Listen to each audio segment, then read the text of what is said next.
فیہم فاقمت لہم الصلاۃ، جب آپ تشریف فرماؤ تو آپ نماز پڑھائے۔ اصل میں یہ صلاۃ خوف کا مسئلہ ہے کہ اگر نماز کا وقت بھی ہو، جہاد کا لمحہ بھی سخت ہو، آدھے لوگ نماز میں رہے، آدھے جہاد میں، آدھے نماز پڑھ کے جہاد میں چلے جائے، جہاد والے ادھر آ جائے، نماز بھی برقرار رہے اور جہاد بھی رہے۔ چھوٹتے ہی یہ کہنا کہ جی مسجدیں بند کر دو، لوگوں کو مت جانے دو، اللہ کے قہر، عذاب اور غضب کو دعوت دینے کے مترادف ہے۔ احانت المساجد شاعر کی توہین ہے بدترین قسم کی۔ چنانچہ آج پاکستان کا وبا پہلے کے مقابلے میں 1000 گنا زیادہ ہے۔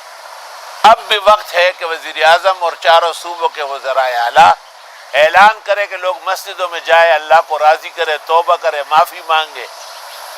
ان کو شرم کرنا چاہیے۔ چائنا کا صدر ایک مسجد میں چلا گیا، مسلمان بیٹھے ہوئے تھے، کہا ہمارے ملک میں بڑا وبا آ گیا، آپ دعا کریں۔ انہوں نے کہا آپ نے ہمارا مینار توڑا، کہا مینار آج بن جائے گا، شام تک میناریں صحیح کرا دی۔ انہوں نے دعا کی اور وہ وبا ٹل گیا۔ اور یہ دن بدن پریشان ہو رہے ہیں، اور ان کی پریشانی کی وجہ خود ہے۔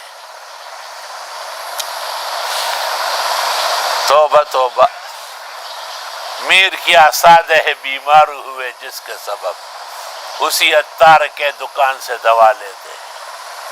اللہ ان کو عقل دے، فہم دے، ادراک دے، سوچ دے۔